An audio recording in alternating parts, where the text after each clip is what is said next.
Hey everybody, it is Cinnamon Cooney, your Art Sherpa, and today I'm going to show you how you can create this gorgeous autumn oak tree. This is kind of a fantasy tree because I'm not sure any oak is actually this color. I think I kind of went into the maples and then was like, but I need an oak trunk. But that's the joy of being an artist, that you can create your favorite things from the world that you take in and influence. And this is wonderful because it's very beginner friendly and short. Let me just say right now, this class is going to be shorter. This is a short one. On the mic is my husband, John. He has Hello. been sitting here with me for like 5 hours straight doing the other classes, so I'm sure he's very happy to hear that it's short. He also is going to make sure that the camera's pointed at the palette. Chair is rolling back. I think I need a... It's like the world says, no! Mobile. And then I'm like, but yes!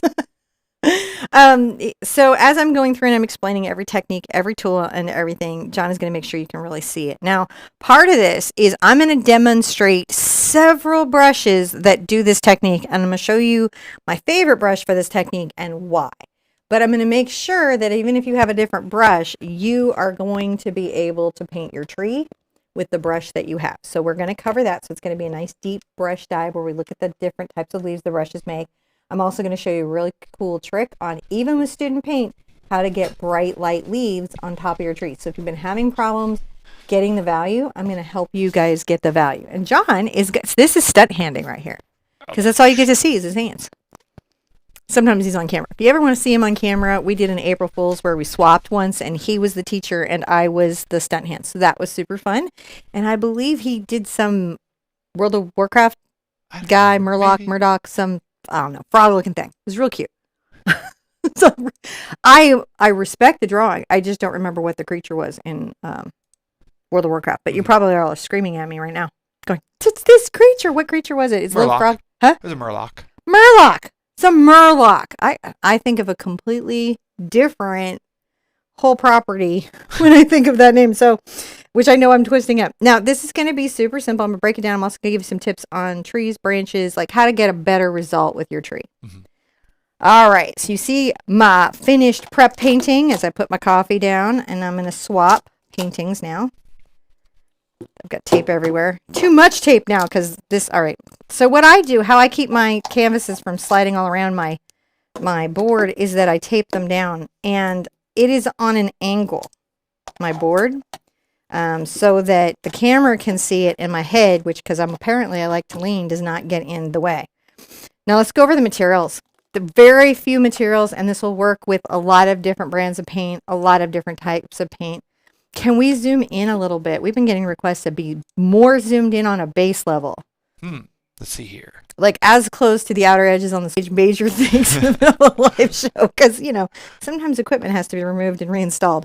8x8 surface today. The reason I like a square and have liked a square for years and years and years and years is because with new students, when you have to size up or size down, change the size of your canvas, a square is the easiest shape for you to still be able to accomplish the painting with. You don't have to then add on or imagine the rest of the world that might not be present in a vertical on a horizontal. This lets you have an easier time doing that. So 8x8, Mars black, very common color black, titanium white, just regular white. I have cad yellow medium, but you could use any yellow you have. I have cad red medium, but you could use any red you have. And I have dioxazine purple. And as long as it's a good dark purple, you could use any purple you have. If it was a very light or pastel violet, it wouldn't do because I use this as a way to shade the red. So if you had a light color, it would just lighten the red. It wouldn't work. If you don't have this purple, you could just use this black in its place to get the value step, because that's what we're trying to do first. All right. Let us come through and paint the painting black. Right. Shall we? Is this step one? Let's do a step one, and I'm going to paint the painting black. Now, I have a tendency to squeeze right out of my tube of paint. I enjoy that very much as a way to put out paint in a fancy way. And this is how cheeky I am. It's just a sign of me being cheeky that I'm just silly. That's all it is. But you just want to paint the whole canvas black. And you can buy them black. Mm-hmm. You don't just have to like get them and then paint them back. You can buy them back. I'm going to use just a 3/4 inch Catalyst angle brush. The Catalyst line is a good series of brushes for heavy bodied acrylic paint like the Raphael is. I mean, Raphael's definitely a finer made brush for sure, but for availability, sometimes Princeton is what you can get. Mm-hmm. So depending on where you are, I like to show you guys different brands because I know that my favorite brand may not be an international brand. I want us all just to sit here for a second and be mindful and appreciative of how lucky we are to just have this time to paint, to be safe enough and happy enough in our lives to be able to do it. Been thinking that a lot lately about how blessed I am that I get to work in a creative space and make time for that. So all I'm doing is just making sure that my canvas is thoroughly covered with black paint. You can paint the edges all the way if you want. If you want. And I want to thank everybody who came to the kids class. All the kids classes are up on the website, and I'm going to start putting them out over on YouTube, and then we'll see what YouTube does to us for doing it. You got to experiment over here. You know what I'm saying? You got to test the YouTube algorithm's mood, as it were, some artificial intelligence that oversees, I guess, what we see. It's also very strange, isn't it? The world we live in. Things that I'm saying. So the machine is deciding what you are going to watch today. If you told me that when I was my parents' controller, way back in the early old-timey days, in case you were born after remotes, kids used to be the remote. That's a lot of effort in putting that black paint in, but I feel like I've got it in. It's very thoroughly covering the canvas. The result that I'm looking for, the result that you're looking for, that you want to get, is your canvas should be very black. It should be a deep black, and all of the surface should be covered, and it shouldn't be streaky. And I point that out to you because sometimes it doesn't matter if it's streaky, but right now it does matter a little bit if it's streaky, so we don't want it to be streaky, which is why we put that extra time in. Now, with some paint, you may have to do 2 coats or 3 coats to get a good deep black. I'm going to dry this with a hairdryer. I'm going to do it on a low setting, and this is just a regular hairdryer. I do not use a heat gun or a hairdryer capable of high temperature on my acrylic paint because, and I know my mods are going to say it, but because when you heat acrylic up to a high temperature, it begins to off-gas formaldehyde. Yeah. You know, be that in your washing machine, in your dryer, in your car, or with your hairdryer. So that's why I use a lower temp. I've done testing with this surface temp and I'm never near it, but that's because I use a regular hairdryer. If you're using one of the super new ones that are industrial or one of the heat guns, that would be too hot. And then also color shift, which John will explain. So, yeah, as you dry your paint, just the key is to use low heat because it's a chemical reaction that you're actually doing here, where you're just driving the water out and allowing the polymers to bind up. So you don't need heat to do that. You just need to get the water out of there. And heat, as you can see there, as the sheen changes, you'll notice that indicates that it's getting dry there. And once it's thoroughly dry, then you'll be able to paint over that, and you won't have to worry about any delamination or anything weird like that. But or just picking up and mixing in the next layers. So. Okay, she's just touching it real quick to make sure it's thoroughly dry. That seemed pretty straightforward. It was everything here is going to be very straightforward. I love it. I love straightforward days. Not maybe the rolling of this chair, but everything else will be very straightforward. Now, I am going to use one of my very favorite brushes ever. Oh, thank you, Beanie Bishop. I think you're amazing too. Thank you very much. So this is a 1-inch Princeton Select oval mop. They make 3 kinds. One, the hairs on this are black. Those are natural hair. You don't want that one. Then there's one that's kind of white. That's goat. You don't want that one. You want the one that has the sepia brown color and the black tips. That's the synthetic. That's the one that works great. Now I'm going to not put my brush in coffee because boy, I almost did that. I'm going to go ahead and load up a little bit of black on my brush and grab a smidge of white. Just a starting place. And I'm going to begin to, not taking this all the way to the outside edge, maybe a little more white than that. Add a little cloudy mist. I am touching the canvas with a very light touch. This would be a good place to do your sponge method for clouds too. If you were just like, yeah, I don't have a brush method right now. That sponge method I have works great here. And I have a short video on how to do that. So you don't even have to know. You just go look at it and be like, oh yeah, I got a kitchen sponge. I'll be right back. Now notice, and I'm going to show this after I do this, I'm going to show you guys the motion of the brush stroke. I've just got to get to a drawing place. So there's curve, and often I will come back against it. And what you're seeing me doing, and then you'll see me smidge. And what I'm doing when I'm describing the word smidge, when I say smidge, is I'm going over an area with my brush very lightly. And then I'm making sure that it's softened, because clouds have really soft edges, right? I'm not taking this all the way to the outside edge. I don't need that. Now I'm going to add a little more white to my brush. And then maybe up here in the corner a little bit. I'm going to just touch a little. See how I'm just using the corner? Let's see if I can demonstrate the motion of this without messing up my canvas. All right. This is a 1264. What this is, and I have these all over my studio. 1264 Fabriano multimedia pads. They're true multimedia pad, which means I can show you techniques, I can practice swatching, I can do that. Look at this motion. Can you see how it goes back and across itself? These are the motions that I'm making. And I use a lot the corner of my brush. See how I can use the corner of my brush to smidge things? Smidging is a much more fussy thing. These are the motions that I'm making with my brush. You can do those motions. You're capable of that. You got that down. All right, let's take a deep breath. Release any beliefs that you currently have about your ability to do clouds.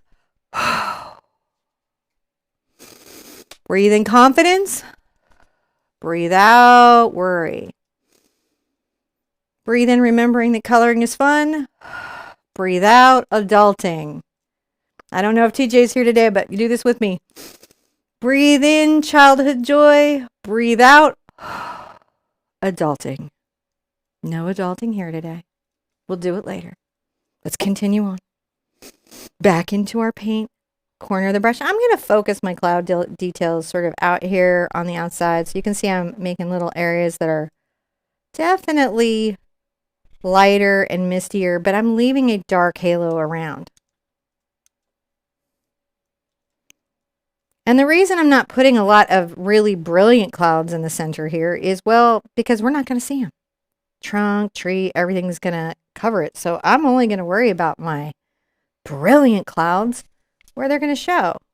Yeah. Where you get the sense of this is mist or this is clouds. This is a mystical space where this mystical tree has grown. And I was invited to come here. They left the gate open for me. You know what I think is mystical? In my imagination, I walked out there. What, am I leaning? No. Oh. How wonderful Bonnie was here. She just gives a lot of support. Thank you so much, Bonnie. Bonnie, thank you so much. That means a lot. Bonnie, thank you. Really want to thank everybody for coming today, for signing up and putting up with our text notifications. At least, you know, when you hear from me, it's like art-related something. All right, I'm going to come here. But I just want to make sure we're doing a good job with you guys. My mom's 1-year anniversary is coming up. Happy anniversary, Mom and John Little. Happy anniversary. And yeah, they were doing the thing with their website where they were doing some promotion because it was an anniversary. And they wrote up this beautiful thing. We're anniversary. We've been together a year. We're so excited. We're so excited. We're going to share some. I don't remember the specific savings, but it was a specific savings. Okay. We'll just know that. It was specific savings. I'm blending this out here. I want this to be fairly light right here. Somebody actually came, and I'm not kidding, John, made the comment, no thanks. No thanks. No thanks. I'm like, no thanks. Do you no thanks? This isn't somebody outside your door soliciting. You are in this feed on purpose. And they're telling you art things and their anniversary. You could just be like, I just watched the free show, but happy anniversary, John and Ginger. Yeah. I was just like, so I said no thanks. I said no thank you to their no thanks. That's what I did.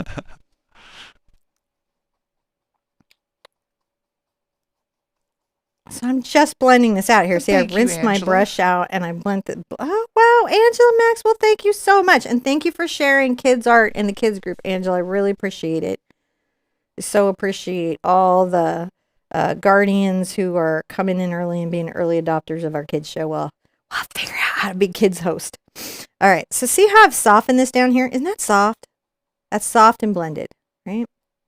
Doesn't have to be perfect because a whole tree going over it. I'm going to come here again, and in the center, I'm going to soften blend some more white. Don't worry about the details as much as the value, though. I am going to, be a little precious with it. See how I'm just doing that same brush stroke? I love this. There are a lot of brushes that blend, but this is my favorite. If you have a favorite blending brush, tell me in the comments. Maybe I'll go check it out. What's your favorite blending brush? Who do you think has one that just makes this job so easy? So easy. So easy. Tell us. Don't hold back. Would Payne's Gray give the same effect as that black background? Mm-hmm. Yeah, there'd just be a slight blue cast. And it might actually do something interesting for you because of the blue cast of Payne's Gray. It may make the oranges in the tree and the red in the tree seem even more saturated and stand out. So that's like a good way to do with color theory. Now let's look at what we've got here. We have it very light in the center. This almost the lower thirds is still dark, and these outer edges are dark. What happens if you paint it out to your outer edges? What do? Well, come back. I'm just going to show you this real quick fix. See how I can come in and halo back if I want to? So if there was any area that I wanted to like halo, but put in a halo again, I'm lightening it up. I just wanted to show you how to correct it if you didn't like it, but I want it a little lighter here. So I'll lighten it up and then I'm going to dry it. And I just rinsed my brush out and I just dried it off on the towel. And now I'm going over the area again in little blending brush strokes. If you've ever been lucky enough to wear makeup, I like wearing makeup. Maybe for you, you're like, that's not lucky. That's like that happened and it was terrible for me. Because I know a lot of people don't like wearing makeup. But I do. And if you've ever done that type of blending, it's a very similar skill set. I'm just telling you so you know you might already possess a key skill for art. Just putting on your blush and blending that contouring might have already made you an art genius and you didn't even know it yet. Right. Virgo, how are you doing today? Essie Virgo and all my moderators. And I'm so glad to have everybody here. Oh, thank you, Heather. Heather, thank you so much. Thank you, guys. Every time I see you guys do this, where you come in and you support us, or you join one of our patronages, or you just share the painting and say, I painted with the Art Sherpa and it helped me, my little heart gets 10 times bigger, but we're still okay. Doctor says I'm fine. Says I have an unusually big heart. It's bigger on the inside. That's my heart, like That's a TARDIS. Yep. And all the love for you guys is in there. I'm going to dry this now. So thank you, guys. This has been really, I appreciate Heather and Angela and Bonnie, guys. Thank you guys. Just making sure when we scrolling up, make sure I didn't miss anybody in Super Chat today. Thank you so much for all the support and love. We really appreciate you guys being here with us and helping us out and supporting us through all the little things that are going on here and there and everywhere in the land of the Art Sherpa. So thank you guys. Don't forget to check out our website. We've got all a bunch of cool stuff out there you can see. And there's the back from there. Oh, Amy's pointing out that it is a Heather party. That is absolutely true. I agree. So good to see the crew here. All right. Now I need to make the area that's going to be my water, and I'm going to do a couple tricks. Are you ready for a couple tricks? These are good tricks. These are tricks that you can use. This is an Art Alternatives T-square. Now this one is slightly thicker than my Artist Loft one. I have the Artist Loft one, and I have the Art Alternatives one, and you can kind of see how they're... I've been enjoying the Art Alternatives, which is why I switched. But look, if I was just in Michael's and it was on sale, I'd grab an Artist Loft one. It's not deep or personal for me. It's just what was useful. I'm going to use a chalk pencil. This is a Stabilo Carb Othello. It's just the white chalk pencil. And just down here in this lower bit of canvas, I'm going to make a straight line. Hopefully this one will show today. Nope, it's not going to.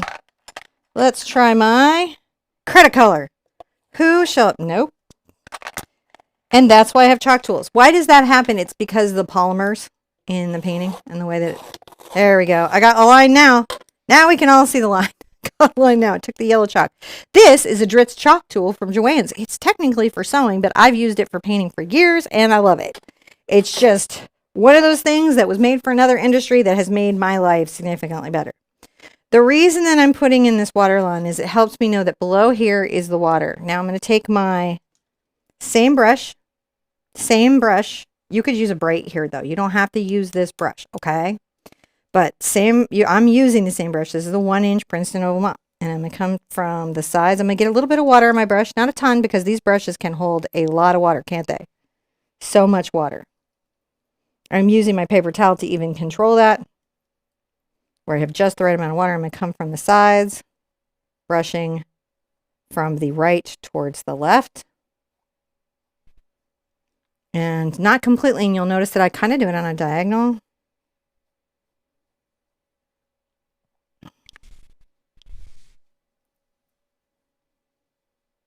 Come along this edge. And I do try to be as, precious as I can along that edge. I'm not normally precious with painting, but, where the edge is, I do try to be. So that's the black back. Now I'm going to wipe my brush off on my paper towel. This is me wiping off on a paper towel. I'm going to load up with just a little bit of white paint. Look, you can see the load. A hot brush load mess. And I'm going to go back and forth kind of on the toe. That's this part of the brush. Back and forth horizontally. Making some uneven little light lines. Look at that water get lit.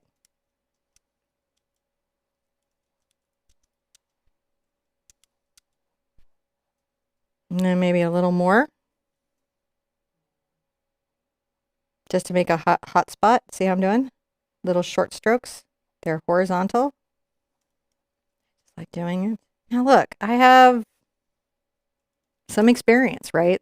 So for me, this might come in real quickly. And for you, it might take a second. And guess what? That is okay.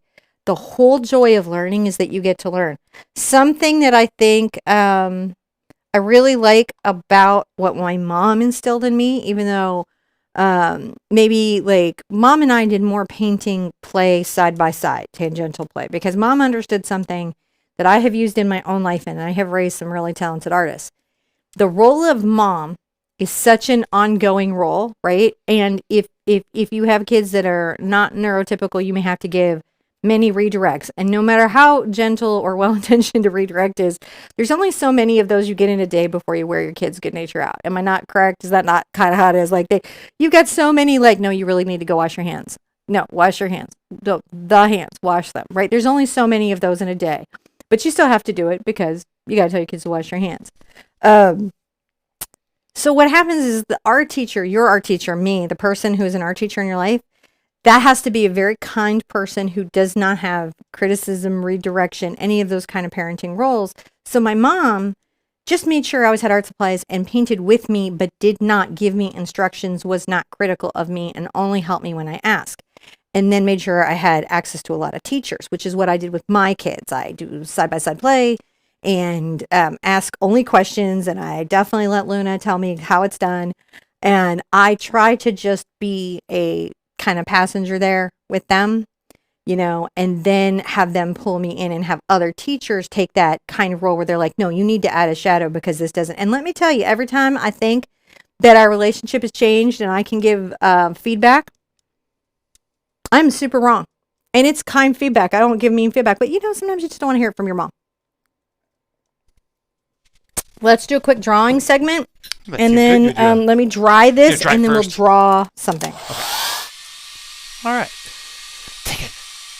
Just dry, because you want it to, when it comes in to draw this, you want to make sure it's thoroughly dry so that you don't drag your pencil through that and then drag the paint itself.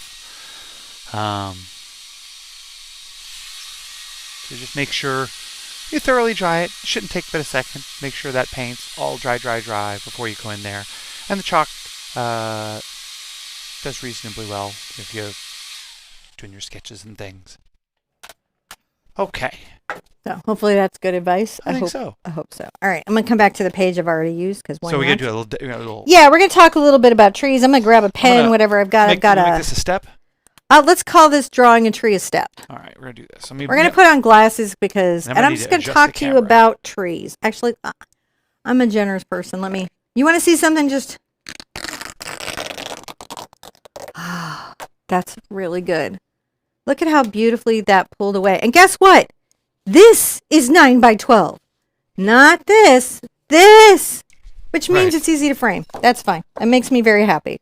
Let's talk about trees for a second. A tree has a couple of elements. Now, there's a lot of philosophies on how we can do a tree, but let's talk a little bit about how we think about a tree. If you do not want to draw, that is okay. I have a traceable. It's free. Download it. It is not cheating. When you're ready to get into the drawing side of things, come join us. But until you're ready, don't jump in, because what we want to do is build success upon success block. Now I'm going to come here and I'm going to just sort of think about the shape of this tree gesturally and contour wise. So contour is the outer shape of the tree. That's sort of how the canopy holds space. All right. So now we have this sort of wonderful tree holding space. And you can see I'm giving you like lots of little information about the canopy. Look at that shape. It is not a lollipop. That's a tree, though. It is a tree, but the Dr. Seuss trees belong in Dr. Seuss spaces. So we have to think about this shape, even though when we're initially putting in the tree, we don't have it. And some of this shape is determined by our trunk. Now let's come down here to the ground. I'm going to give myself some ground. Well, that's some nice ground. It's just a line. It's just some earth that the tree can grow into. Now let's think about a trunk. A trunk has to hold up the weight of all of this.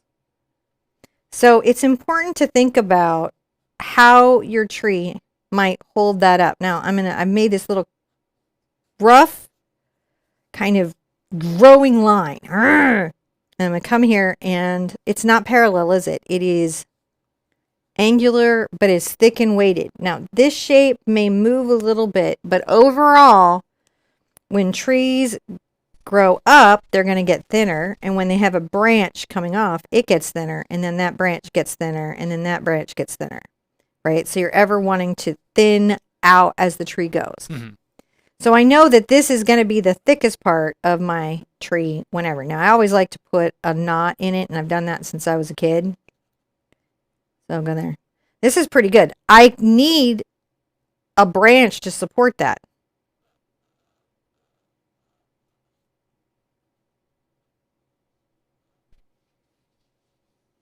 Notice how I made a parallel line that intersected into that. Then a smaller line.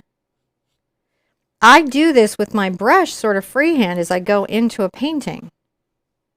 But sometimes thinking about and studying why a structure is the way that it is, right? And as I come up here, I need to justify where these leaves are, right? We have to think about, where are these leaves? Like there was another little branch that sort of got hidden as I put in the tree. But I was able to put those leaves there because I had a branch to hold it. So even if I'm doing kind of like a tree where it's a little bit fantasy, I still have to think about how trees are growing in the wild. How do they construct themselves and why? See how I'm just bringing those up? There aren't tons of rules about trees. And then the other thing I want you to think about, and I'm going to demonstrate this in pen, right, is the couple ways that you think about branches. So I'm going to draw a branch here one way. These will be very angular. See how angular these are? They have sharp angles.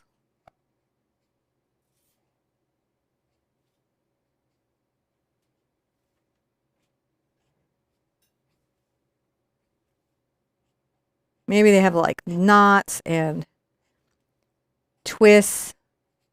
Notice that trees are not forks. We're not doing this. We're staggering. See how we're staggering lines? That's one of the things that we can do. The other way to do a tree, and I'm going to just do this real quick, is this sort of bow method. So instead of having sharp curves, sharp lines, I have these little curves. And some people have a much easier time with this type of tree. See how there's a bit of a curve to the branch and it curves right or left, up or down, depending on its position? I do. Now, obviously, trees are not formulaic in that, but they'll have natures or elements. And that's kind of what we need to be thinking about if we're freehanding the tree in. You don't have to freehand the tree in. I provide a traceable. It is all ready for you to download and transfer on. But if you wanted to, that is how you would be thinking about that and thinking about just drawing trees. And maybe I'll put up, I don't know, maybe a short of drawing trees. That's been known to happen. Now, the next thing also I have to do is show, we've got another book class real fast. This is a new step though. New step? Yeah, and we'll mark both of these. That way you can go back and watch it again, short, find your spot again. We have to make both. We have to make both these background bushes and these leaves and this through here and this through here. And we're going to have to think about what kind of brush we want to use. Now this is a slightly smaller mop. Let me grab my glasses that just fell, because they absolutely help me so much. And I'm going to use black because it is not expensive. Now I'm going to take this. This is a slightly smaller mop. It's a 3/4. Can you lock my back wheels? Is there any way to do that? Let me see what I can do. You just keep rolling backwards. It feels like they have to have a lock, doesn't it? Doesn't that seem like they'd have to? No. All right. Never mind then. If you don't think they have an absolute lock, I'm going to load up some black on this brush. So what I've done is I've fluffed it out. It's damp, but kind of a dry damp. And I'm going to tap all up and down. There you go. Oh. Not that I don't need to engage my core, but this was getting ridiculous. I was like, my abs were getting tired. You have to use your feet to hold you forward. I'm like, maybe I'll do it on purpose later. Okay, thank you. So see how I'm stippling this brush up and down, and I rotate that brush, and I'm getting some beautiful leaf stamp textures, aren't I? That's with an oval mop in a synthetic. Maybe I don't have an oval mop. Maybe what I have is a round blender. I'm going to take this recently washed round blender. It's damp. The reason I'm letting you know it was recently washed is it's already that level of damp. I don't even need to go to the bucket. And I'm going to show you what this one does. And it has some interesting leaf textures and does some nice big and small leaves and gives you some good bush. That's pretty good.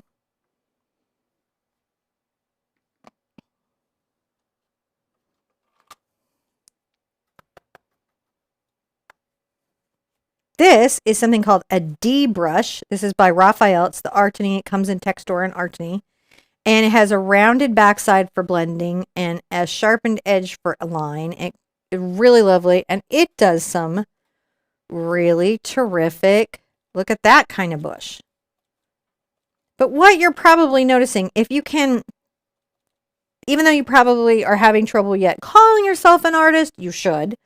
But as you're working through that, but I want you to start thinking like an artist, even before you call yourself an artist, but I want you to call yourself an artist as soon as you can, because you are. The minute you did a painting, you're kind of an artist. We're all artists. We use our imagination. But I want you to think like an artist and notice what's the same and what's different. Because when you work in your book, and you might want to make notes, you might want to say, my brush did this, and this brush did this, and this brush did this. You can go back to that page, refer to it, and when you're looking for different type of organic texture, you may find that you had a brush that's perfect for this pampas grass or this particular type of tree or bush or hair or wave. It's just playing with your brushes in a book like this. I'm going to use a round brush. This is a Artany, just number 4 round, and I will make similar patterns, but look, I'm just doing it slow and small. That's a round brush. I'm just playing with the brush and seeing what it does. So if I labeled this one and this one and this one, I probably should do a short where I just label them all, and then you guys will have it, and then I'll have to do the demo every video, but you get what I'm saying. use your brushes and you're looking for the stipple stroke. What you want is areas where marks are slightly large. Can we zoom in on that? I don't know if we can.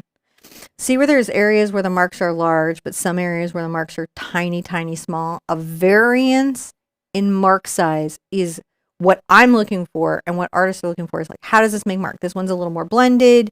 This one, it was harder to make smaller marks. Now let's do the one I'm doing today. Oh, I was about to be like, don't make me a liar. Here it is. The Deerfoot Stippler. I have a video on how to use this brush, but I'm going to show you why I liked it for today. I'm going to load it up. I got it wet. I loaded it up.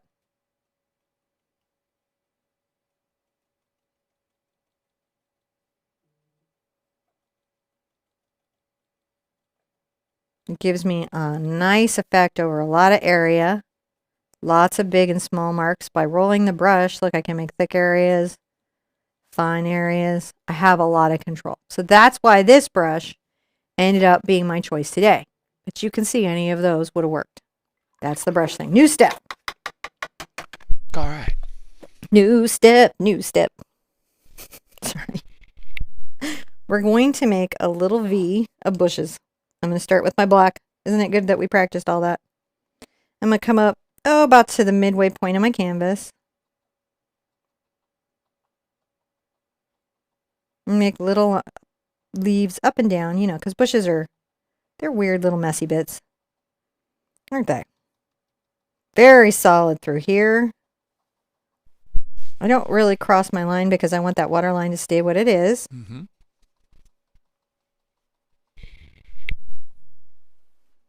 Come over. Same thing from here through here. Just making a little valley. I know we went a little deep on some of that stuff, but the rest of it goes so fast. I just wanted you guys to have the focused why. Artists try to think about why. That's how you think like an artist. Why, how, right? We spend a lot of time, why is it like this? What would it be? And then right here, I'm going to come right into my white.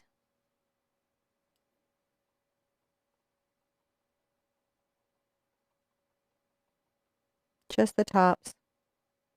Not as much back here. So very light, concentrated towards the front. Reload, concentrate towards that front.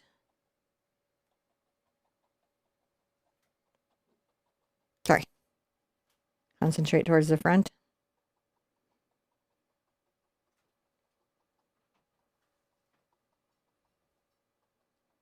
Letting it be a little bit darker towards the back. Look at that go. Look, we have 2 bushes. So fast. So fast. Value, just white and black paint. White and black paint. Now, before that's even dry, I don't even have to wait for it to dry. Actually, it's called a step though. Even though I'm not going to wait for it to dry. Yeah, you're going to keep going? I'm going to keep painting, but it is a step. There's the step. Come here. I know that I have a round brush somewhere because I just washed it.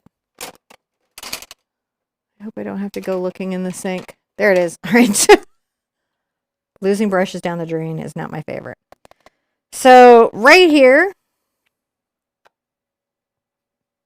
I need to make some ground.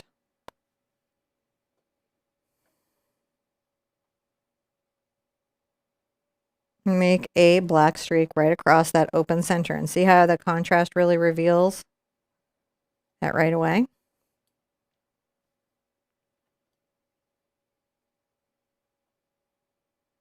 Sometimes I like to press my brush down and then bring it back. And that's kind of how I can create a little distant shoreline really easily.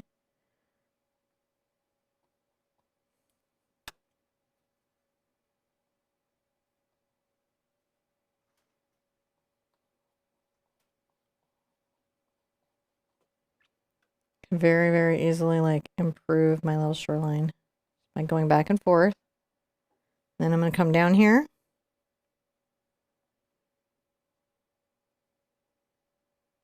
And I just bring my brush across, and notice that when I want to make a rock, I press harder and I just pull down. Look at that. Let's do it over from this side. Pressing harder, it kind of thickens it out. And I let I let that be uneven, right? We need landscape. It very rarely puts itself out in a super tidy way. That's usually man. And so when we're trying to make things that are natural, sometimes we want to absolutely mimic that. Mima says, I can't wait to do this picture. Thinks it shows brightness coming from dark. Finished last radiation treatment for breast cancer. Congratulations. Congratulations. And I just wish you a fast and easy recovery and everything that you're needing in your own particular treatment plan. And just congratulations. That's a big deal. And this is October is, I think we're on the last day. We had ADHD Awareness Month. I believe we are breast cancer awareness, aren't we, for October, for going and get your mammogram? It's usually how I remember to get my mammogram. So we should all do that. Do that self-care. And thank you. I'm so glad for what you saw in this particular painting because that is exactly what it is. All right. Now, John went upstairs, but we want this to be its own step. So what I'm going to do here, I'm going to do something sort of fun. I'm going to take my white, come along the tops of these little rocks, and I'll just drag the brush along it.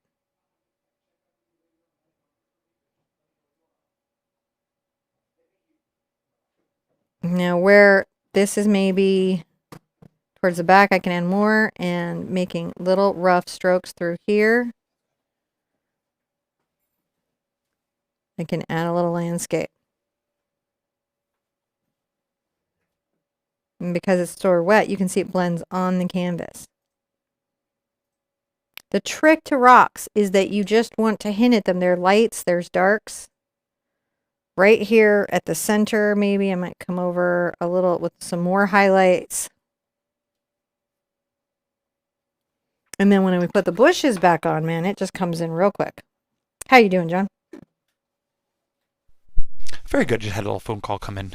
Yeah, phone calls are fun. All right. I see Amy. And then I see that Gay is here. And Teresa. Happy Halloween. Oh, yes. Happy Halloween, everyone. Hello, everybody. My kids are having a really good Halloween. I hope you are having a really good Halloween, too.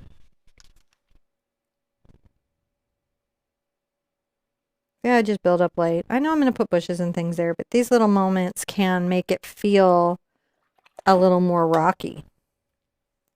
Now, let's dry everything so that if we rest our hand while making the tree that we practice drawing and that we're going to use the traceable and all those things for, and the traceable will be in the next step. So that's when you would use your traceable.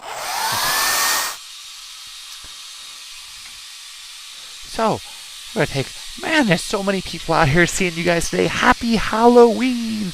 It's so Halloweeny. It's a good day. Oh, wow, that was fast dry. Yeah, it is. I'm just trying to not drag paint. Well, let's just give everybody a moment to get back before we hit the next button here. Oh, yeah. No. I mean, I still have to dry, so it wasn't fast. Dry some more. We have to make sure we dry before everybody comes back from their little commercialness, because commercials happen, and I'm sorry about those.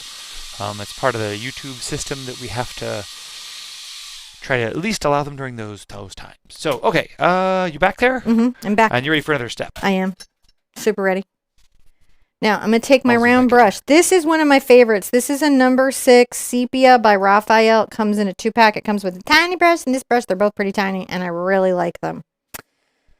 Now, let's come in here, and I'm going to sketch in my trunk. I bring my little brush up. I make sure it's sort of bumpy, and I'm only going to take it up an inch or so. Then over about a 1/2 inch, a little bumpy parallel line. And see how it creates a very rough little tree there? So what I'm trying to not do is make palm trees. This brush stroke goes up, press down. See how we're doing? When I want the tree trunk to be thicker, I press harder, and as I need it to be thinner, I release that pressure.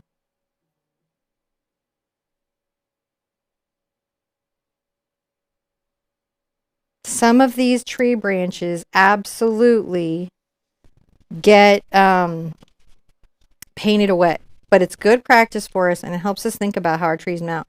This is going to be a main part of the trunk. I'm coming up a little early because I want to set it early on.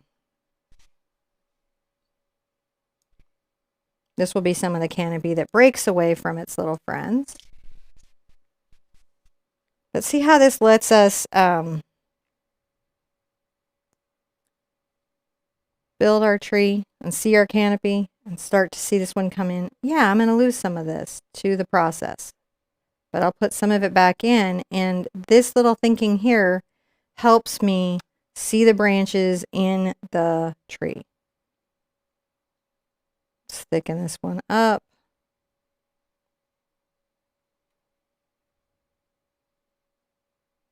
Now it's sort of thick enough to support what's there. Understanding and studying a lot of trees and noticing how they solve the challenges that they have in the wild will help you paint better trees. Studying can be doing sketches and making observations of the different way objects look. Studying can also be just sitting and observing from your backyard, by the way, and imagining how you'd paint it.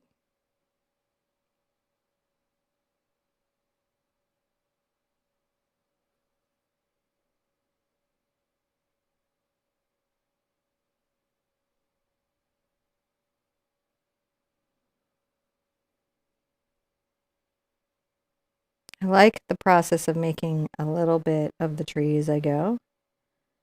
And then let's bring that branch over and see how that builds the trunk up. Not that hard to do trees. It's just structural. It's just steps.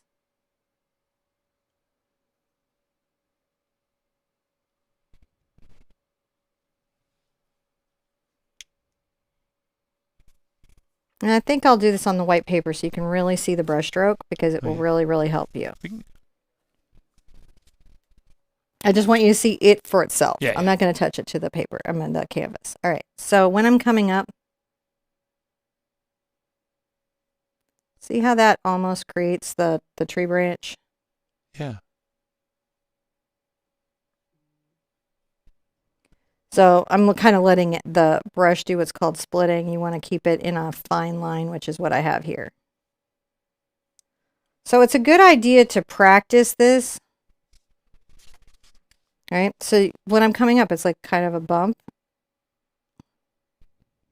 Make that thicker if I need to. And then sometimes bring them out the other way. So that's what's happening here. That's how I'm doing it.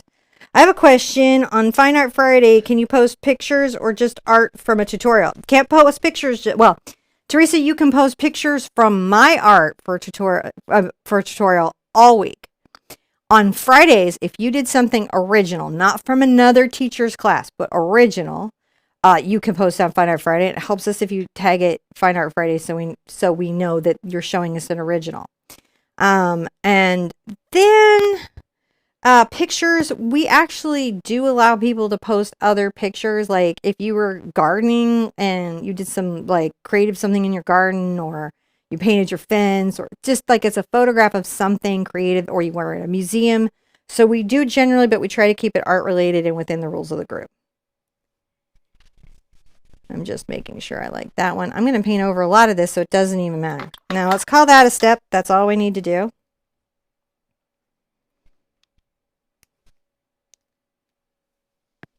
And we're going to take just a little minute. I'm going to take some white paint, just right there. Come down at the bottom. I'm going to draw a little oval. See your little oval there? Tree is still wet. I'm still wet. So there's some blending on the trunk, which I like. And I'm doing circles around that. Now on the tree, I'm going to start to make little short brush strokes. And they're blending on the canvas. The tree is still a little wet, and so that black paint is coming up into my white paint. And, right, I am working over here where some black paint is, so it's never just white, white, white.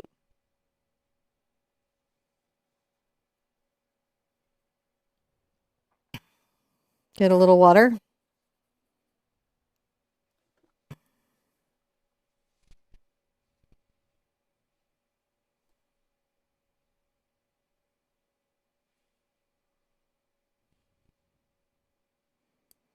Sometimes I like just going through and making sure that there's some highlights. There's some thoughtfulness on that.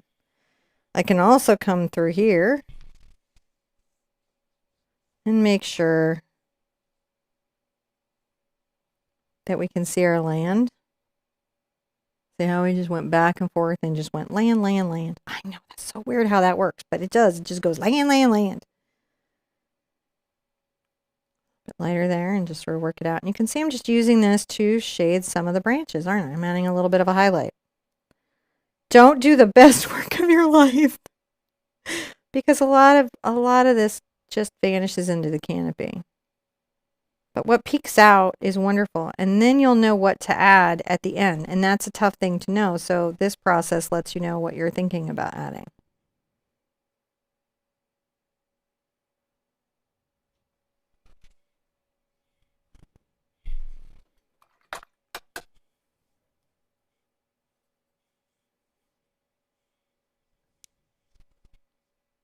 Now, your highlights at some point will have to be lighter than the background or darker significantly to show. And that will be an ever-adjusting thing. And I'll show you how we do that as we go, how we make those adjustments. Now let's make some rough strokes. This is just the round.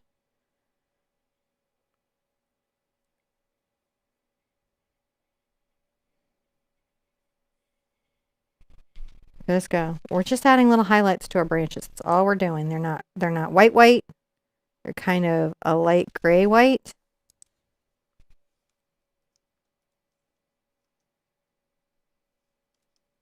And I will be coming back probably at some point, fixing. Now I might get some very light color right here and really kind of, isn't that neat? Make this more focal. All right, I'm gonna rinse that and put that to the side. Get back into my D brush. And we'll come and put our tree back once we have the canopy in, but we have to see the canopy. So I got my brush wet. I'm using my Deerfoot stippler, and I'm using Cad Red and Dioxazine Purple. Remember I talked in the beginning about if you didn't have a dark purple, you could use black. But purple is my fave. And I'm going to start to build my tree. So let's come here and make a little poofed shape. So what this is these are little leaves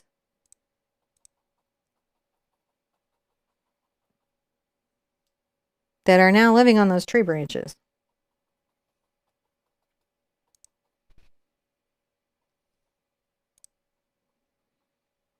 You'll see me put some like little leaves sort of floating, and that's because a lot of times a branch is so fine or so delicate that you don't really see what the leaf is attached to. And so you have to find a way to represent that.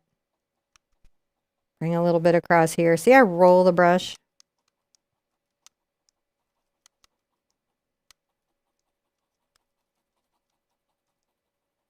That's why it's important to think about the overall shape that your canopy takes up. They're almost like cloud shapes. Each branch has like a cloud of leaves, and they're just in perspective. That's a good question. So Virgo is asking, is the Patreon page or the Facebook page the best place to post paintings? If you can post to the page, here's what I don't know. Can you guys share artwork on Patreon? In the Patreon group? I'm not sure. You have to on well, no, in the group on the website, on their website. I'm not sure if they can or not. On Patreon, I don't know if you can. Please do, because you would totally have my attention over there. Because there's not a lot of other questions coming in right now, so it's a good time to do that. There's the Facebook group for patrons, and that's a great place just to post whatever you're doing. You can post online on Facebook and tag me, and I try to catch as much of that as I can, or you can post in our group, or you can send me direct email, the support@theartsherpa.com. But it's really about so if you have signed up, so I have some new patron levels that I put over on Patreon. They will be everywhere soon. You don't have to move or anything, just if you want those levels. And one of them was you could send me art and I could do a critique. and help you improve that art with one of the levels. And then one of them was professional coaching for professional art career, if you just need to be doing that for a living. If someone was just asking about the business license, I linked them over there. Oh, good. Yeah. And for the guys for our wonderful, wonderful supporters that are in both our licensing program, which lets them teach the artwork professionally. I'm just tapping up and down the same thing. We've now made a bundle where they could bundle them together. So the new stuff is painting with me on Zoom. There's a level where you can paint with me on Zoom. Then there's a level where you can send in art and I will help you improve it. And then there's a level where you combine all the stuff together, just to save money, because I believe in a savings. I wanted a level. I would want a level like that, so that's why I made one.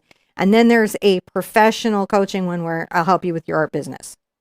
Hey, which brush are you using there? I'm using the Deerfoot Stippler by That's what I thought. Princeton. This particular one is a 3/8 inch. That's what I thought. And if earlier, and we'll timestamp it later, we did a whole let's put a nice little puppet here. I may have to put a lot of branches back, but I'll leave some of this work here. And that's another trick, is what branches do you leave or have barely showing, and what branches do you fill in? But I like that open at the center of the tree, so I don't want to lose that. And I don't want to lose the ins and outs that make my tree. Right? Now, the other thing we're going to do is we're going to take a little bit of this here. Maybe a little more red. A little more red.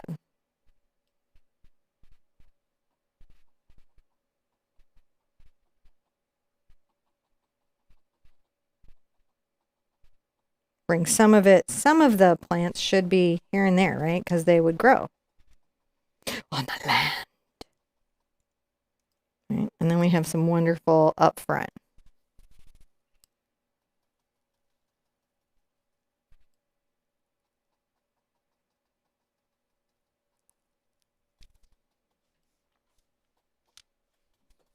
And then maybe a nice big bush coming back there. So that's a nice little end of season. All right, let's call that a step. There we go. Now we're going to add a lot more red to the purple. It's still got a little purple in it. It's not our brightest red or orange or yellow, but it's a lot more red in the purple. Still that 3/8 Deerfoot Stippler. But now I have to be a little more thoughtful. What I'm going to do is I come here and I find, put some over, the shape of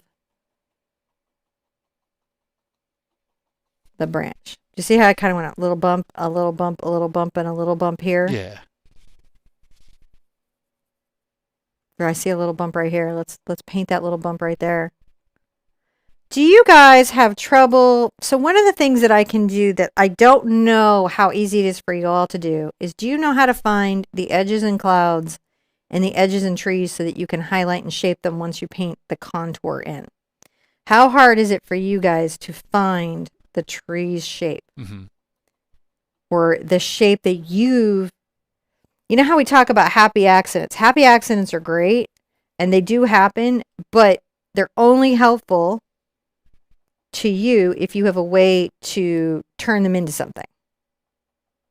If you can recognize them when they're going on. No, Virgo's like, I leave it and make it a scary tree. And then April's like, it's already so beautiful. Thank you so much.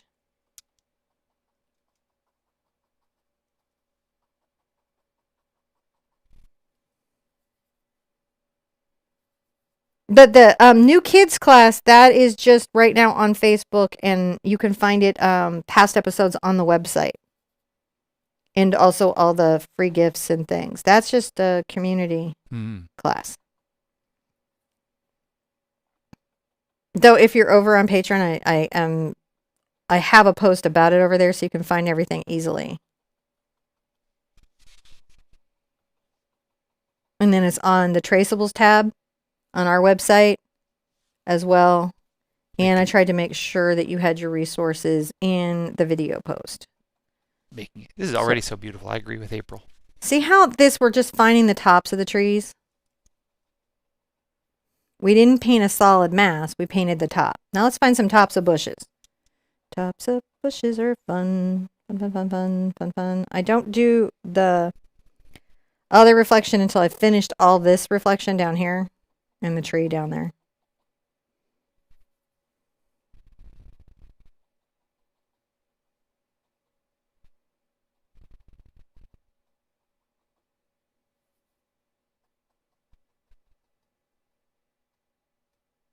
Doesn't this just do a nice job? Mm-hmm. Just a nice job. I have this brush for sale at my art store. If you're like, I have to have that, I have to have that exact one, and I don't want to have any thoughts, like, is it the 3/8 is available at my art store. Prints and Select, this exact one, and the whole Select line. So if you like it, it's all over there. All right, let's call that a step. And then we'll, we're kind of like step every layer of leaf, but it's okay. It's okay. All right, now I'm going to take a little bit of my red. Just my CAD red. And it is going to be so bright on here, it is going to boggle the mind.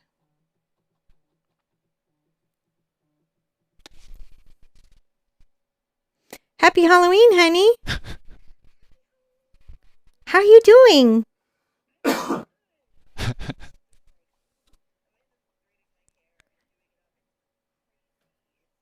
Oh, you're getting your hair braided. Guess what I'm doing? Guess. Carving a pumpkin. No, I'm not carving a pumpkin. I'm not carving a pumpkin. I'm painting live, and I answered the phone, even though... Happy Halloween! I really am doing it. It's not April Fool's. I know how those are different. How you doing, though? I miss you so much. I miss you so much. You're having a really good time? So good. I am too. I'm painting the fall tree, and we are putting bright CAD red on the tops of the arcs of our branches right now. I know, it's super fun. I probably should go back and do that again, but I didn't want to miss your call today because your concert's tonight, right?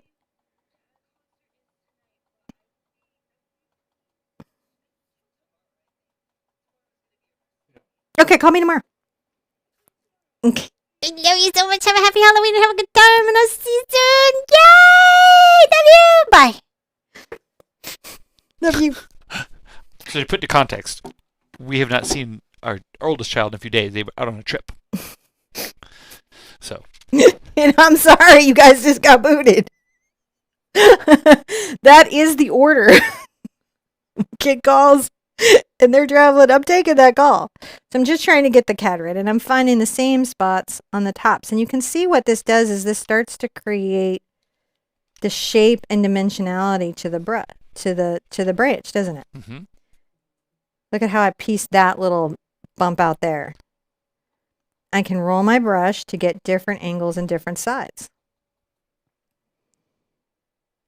Oh, April! I have to read this to you, John. Are you ready for this? I'm ready. You ready? Yeah. April Dickinson says, love the pricing at the store. Excited to get all the goodies I ordered yesterday. I'm excited too. Thank you. Thank you. We're working hard on that. Yeah, we really have. It's not like we were like, knew how to be shopkeepers or something.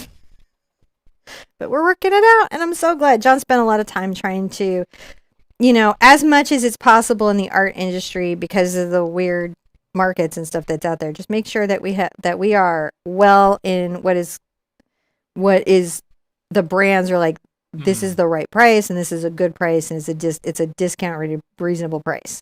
But we can't buy 10,000 units, so Yeah. That is its own journey, isn't it? But I'm so good to read because we've been just like worried about that lately.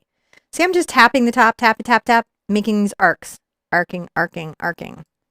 And then we come back through and we find the tree again, and we'll design and finish up those little branches and all that, and like piece it out, and you'll be like, what? That'll be so good. All right, let's put some beautiful bright foliage up here and maybe down through there. Notice you can roll. So if you use the edge, that edge right there, you can get kind of like clumped together marks, and then and the center of the brush is sort of a round stamp. So it's really interesting to play with your brush and see what all sides can you make a mark on. All right, I'm going to rinse out thoroughly. Call it another step if we want to. We'll go into the oranges. Do you want to call that another step? Yeah, we can, because we're going to do the whole thing again, and that way the pictures, I don't know. We have pictures on this one. I don't think we have pictures on this one. That's okay. No, we do. We have steps. That's okay. But then, yes. See, now it's just an orange. That's just CAD red and CAD yellow making a nice orange. And you can make it a darker orange. You can make it a brighter orange. The big trick is when I show you how yellow works.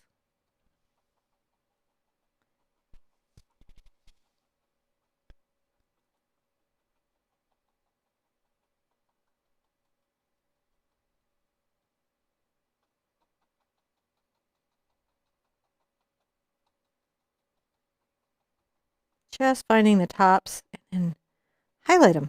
Mm-hmm. And that pulls them out from each other, right?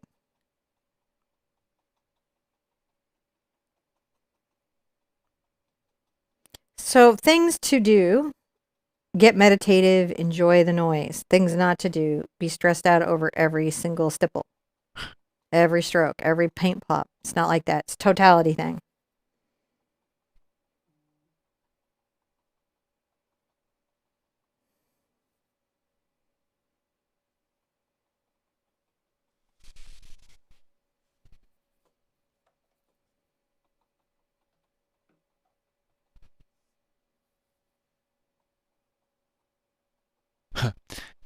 Does anyone know how much it costs to get rid of these YouTube ads? Yes, I think that you have to have YouTube Red or Premium or something I like don't that. think anybody who's Emoji Club, do you still have channel ads? I I don't think know. Emoji Club secretly gets rid. I think it's a secret way to get rid of ads I don't know.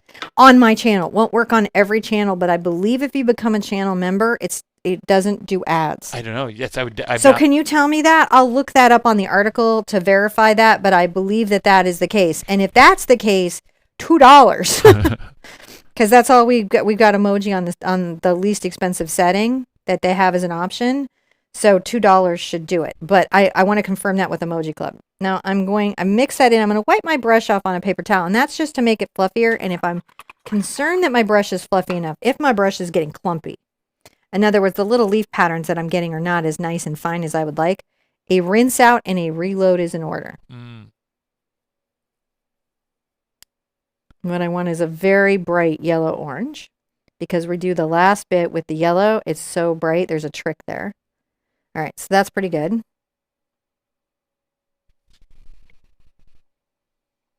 Now I'm a little more careful. I'm thinking about my brush and making sure that everything is worked through. See how the paints work through the brush?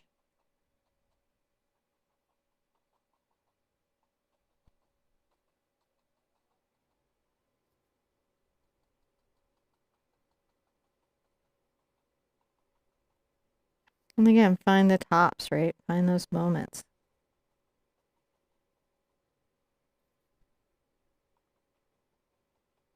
Top of the clump.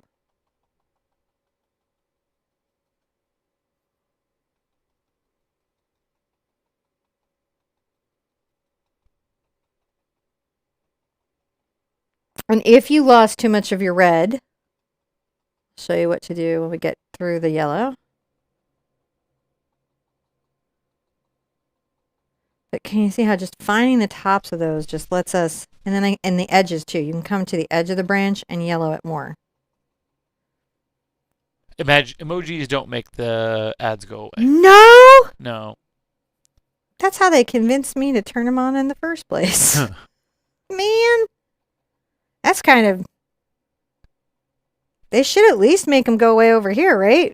YouTube's getting something. I'm like, I don't know what... Okay, it's not my platform. I don't know what it's like to keep millions of servers going, so... I was about to be like, oh, the YouTubers are this. And then I was like, maybe I don't understand how... Yeah, I get it. Yeah, I don't know how any of it works, really.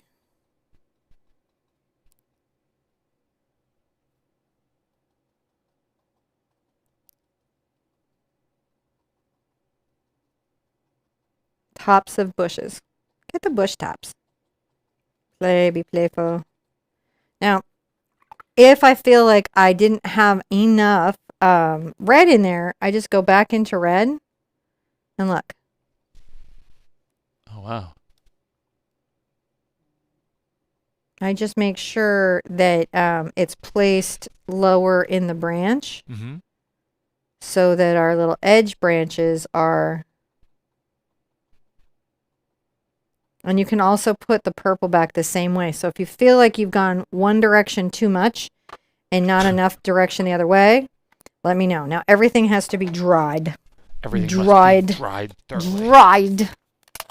That's so you can add the appropriate highlights because they have to. And I really am loving this tree as well, Daisy. It turned out really nice.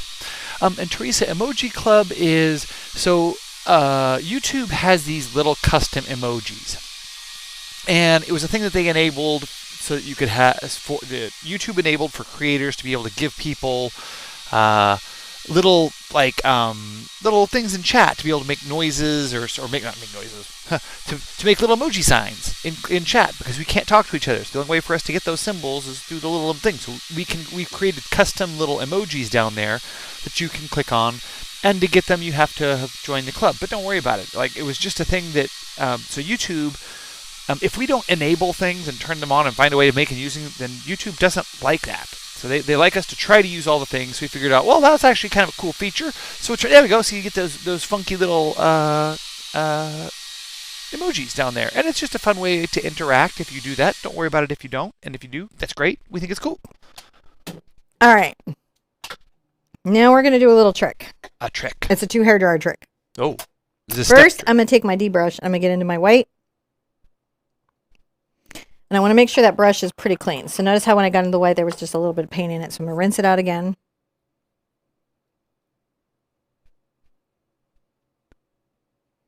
And I've got my brush set up for its ideal stamping, stippling, right?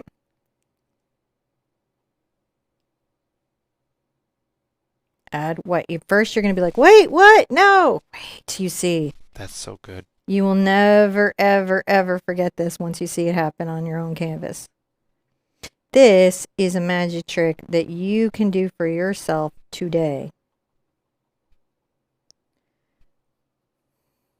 Tops of the trees. Tops of those. So now you can really see what I was looking for, can't you? Mm-hmm. I was like finding the tops.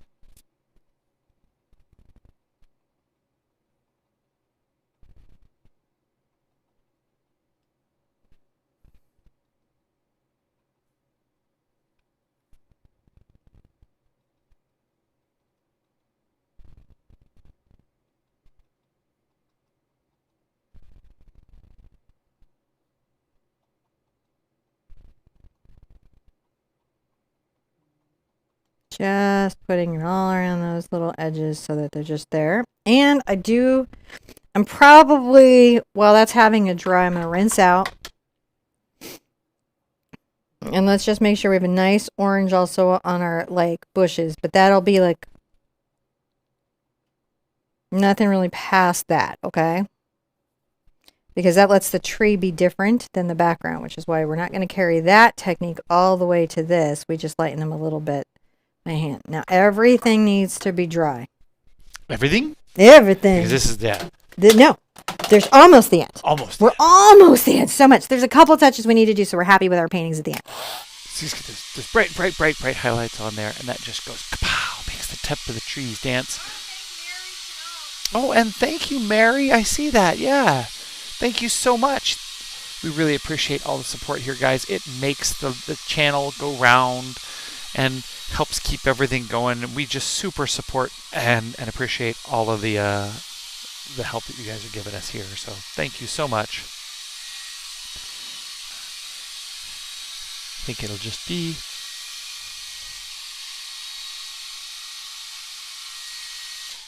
all right. Thoroughly dried that. Thoroughly dry.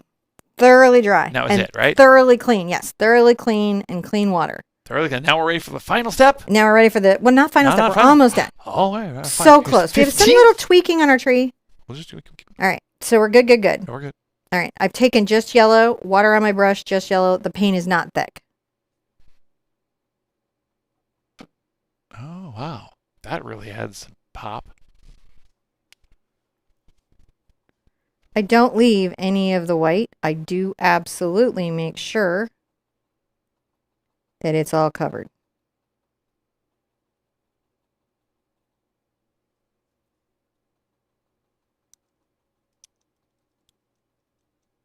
And what that does, the white glows through the yellow. Does work with a lot of different yellows too. You want a very bright warm yellow, but it does work. Does not have to be cad. Works better with cad, but does not have to be cad. Cadmium yellow. See, and I feel like anyone just seeing the picture wouldn't know that this had that white layer under it. And that's why I love tutorials or lectures or demos or any of that, because that helps you understand in process what the artist did, what I did in this case, to make that design to create that outcome. This tree even got bigger. Grew on the canvas.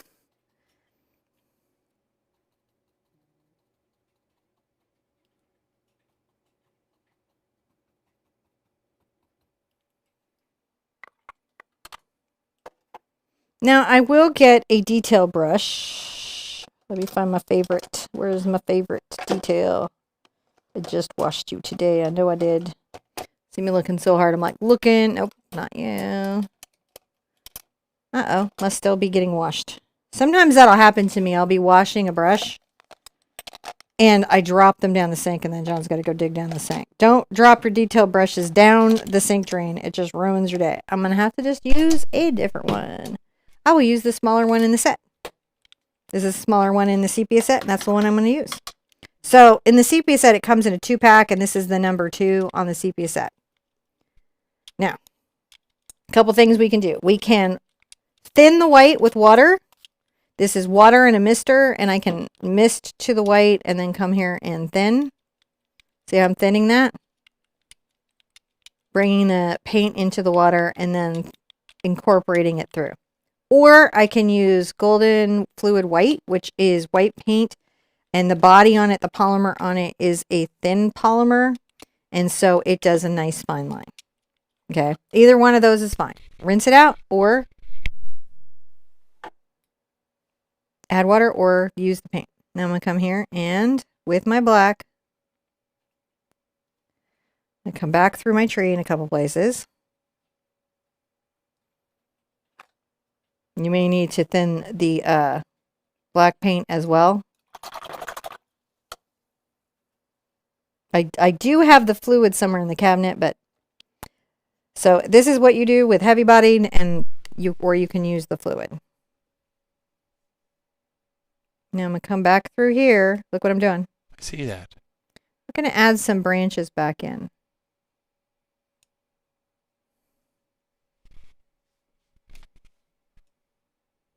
We know where they go because we painted them in the first place, but sometimes we find different branches as we're painting.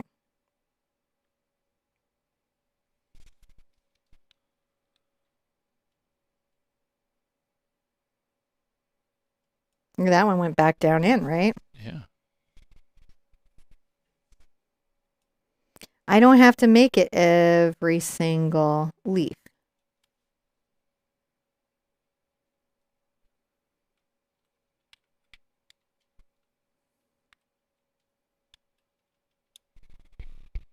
Some branches peek through trees.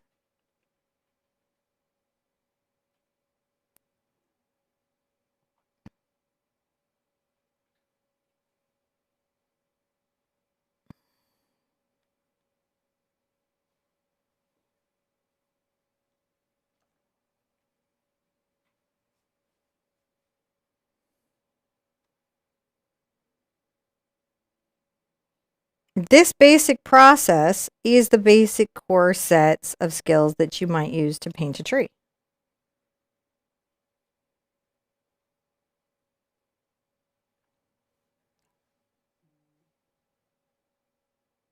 I'm going to make little dark lines through here just so there's a nice definition to the bark and everything.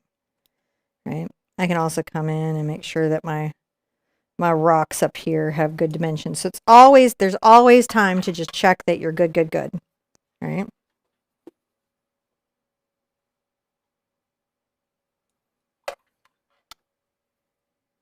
Now, I'm going to get my fluid white.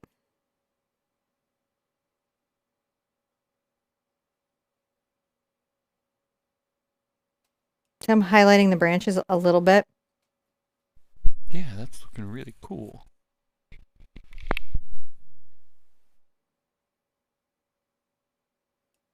Just that contrast lets them show. That's all we're doing, is just making sure that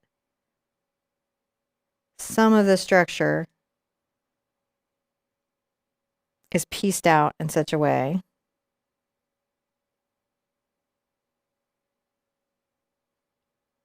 adding a little bit of roughness to that. And then also where it was gray here, by coming in with this white.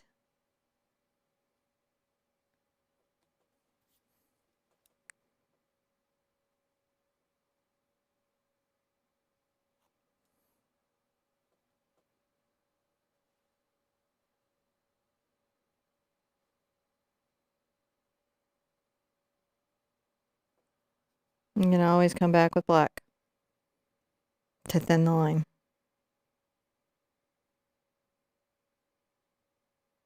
So if any get away from you, be like, oh, I can come back with black and thin the line. You can. And see how when we add the white, it just helps that really pop, helps that really show.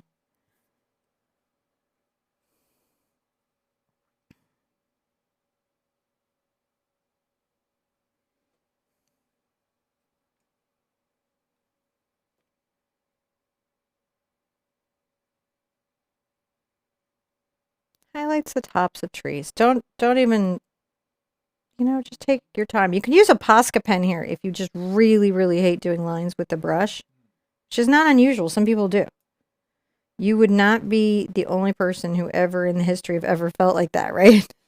A lot of people probably feel just like you. And there's a lot of artists that will say, well, if you're an artist, you have to la la la la la la la. I was like, always working on my craft, and so I listen to other stuff, and I can't believe how many artists I hear say you have to, or it's a absolute ruler. I'm like, it's a general suggestion as it works, as it works for you. But none of us are applying for the MoMA, so we just don't have to worry about that stuff. We get to just enjoy what we're doing.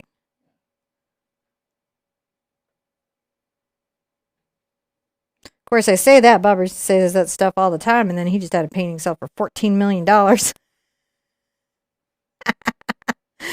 Oh, that's so funny, because I remember him having an argument with Donahue about whether or not he'd ever be in a museum. Right. And Donahue was like, you're never going to be in a museum. And he's like, I don't want to say that. Maybe I will.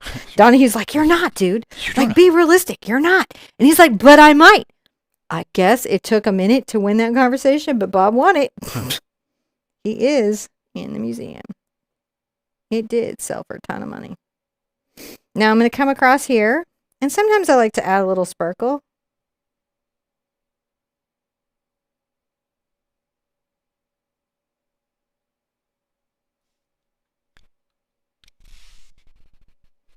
Just a little activity in the water, right?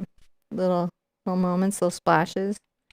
They can be tiny little sparkles. They can be big. It doesn't have to be one or the other. And then it is nice, I think, to come through and take a little of my colors that I've been mixing, my purple and red, my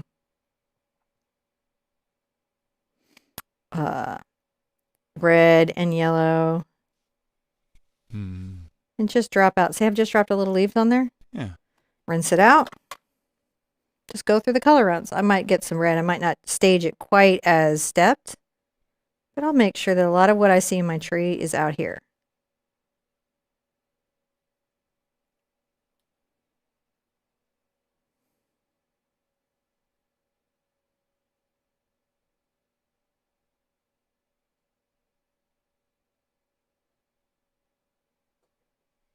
Now we can sign it and say we spent the day together. That was great. That was great, by the way. Thank you guys so much for coming and taking part. It's a shorter lesson. I know it's a quicker lesson, but I love doing it with you guys. I'm taking purple and cad red and white with fluid white just to create a signature that is harmonious to the painting and will show up, but isn't such a... Like if I put blue there, that's all you could see. Right. Because there's no blue in the painting. So I like to work with stuff that lets me sign it, but not change the composition so much. There we go. My goodness, did we do some work today? And we did it in. You did. We did it in. So you didn't have to do the drawing class. The Traceable is on the website. But I hope that even just understanding what we're thinking about and why we're thinking about it, why do we put white down then and go over it? Because it allows that glow. It creates a lighter value than I can mix. I don't know how to explain it, but it does. Mhm. You know, and we're just using value here to create this world. So next time you're sitting out in the world and you see a tree, think about the lines and the form and the shape of that tree and how you might paint it if you were using the same technique. How would you make the tree you're looking at How would you do it? into this tree? Because that's studying your craft. That's working as an artist. It's the best job in the world. You get to look at sunsets and go, I wonder if that needs cad or alizarin. That's the job. It's a good job, right? Yeah. Cad or alizarin. At least when you're wearing your artist hat. It's one of my favorite things. I want to thank everybody for coming today. Is Posca Pen archival? Don't know. The answer is they say yes. Oh, okay. But here's the issue. So Posca, Una Posca, mostly has, at least originally had not English material list information, safety information, so you couldn't really know. And it was kind of like going to the website and hoping the translate tool is. But now that they're distributed everywhere here, we can see that. And the light fastness rating on them is very good. If you're super conservative about archival, you might want to move to Montana. Or, it's a good one is you take one of those refillable paint pens and then you get the Holbein ink and then you're like spot on. Okay. And you can run Holbein ink through a nib pen. If archival is the big deal, the ink, the inks from Golden and the inks from Holbein are like the spot on. I don't know if that's a bit, but Posca should be yes, as I know. And the reason I kind of was that is because we're just getting to know it under the ASTM standards and different labeling practices. So I'm looking for those things. And as soon as I have a definitive answer, I'll be like, yes, or like, oh no, it was just labeled wrong.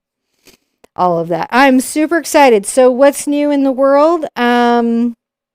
We've got our first snowman coming up soon, and those popular chickens are coming up. There's a couple paintings for sale on the website. Kids classes have officially kicked off, and they are Mondays. We just did one on Facebook. We're hoping to have them on YouTube soon. And I added offerings to my Patreon. So if Patreon. So if you're on the website and you're you're here on YouTube and you're at the 15 or higher level, you qualify for the Zoom classes. You'll be getting a newsletter, and you can also just contact us too if you're like, I need that Zoom link. Yeah. If you're on Patreon, you already have it.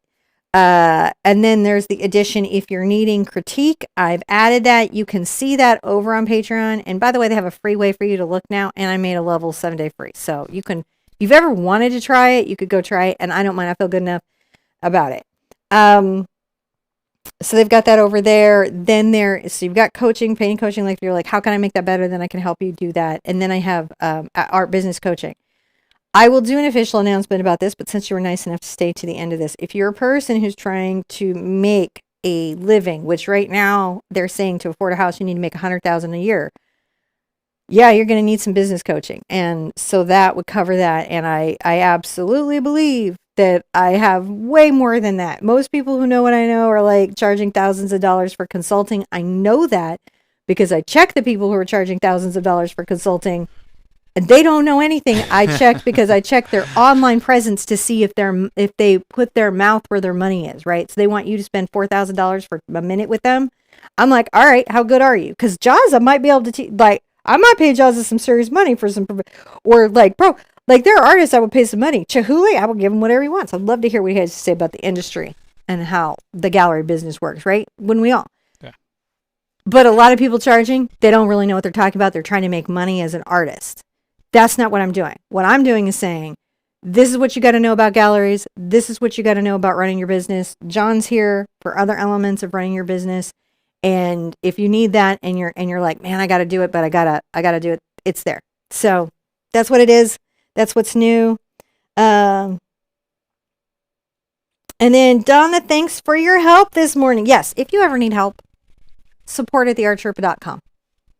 And we will do everything we can to help you. Yeah, that is our thing. Write us. It's not an imposition. I love hearing from you. Oh, and then one of the levels has the business one has a free business chat with me with a 72-hour turnaround answer. So so you can be like, what do I do? And then you're not doing it alone is what it is. All right. So this is not official though. And I'm not really official, but there'll be an official video soon. But this isn't it. This is sort of what's going on. I think the ADHD finally caught up with me and my brain went, you're out of coffee. Guess what? I'm out of coffee. Be safe out there doing your Halloween stuff. Happy Halloween. Thank you for spending autumn with me. I can't wait to share Winter Wonder, which is coming up soon. You're going to start seeing those winter paintings coming up soon. I love you guys. It makes a big difference in my life. So happy to share it with you. Be good to yourselves. I'll be good to you. Be good to each other. And I want to see you and you real soon.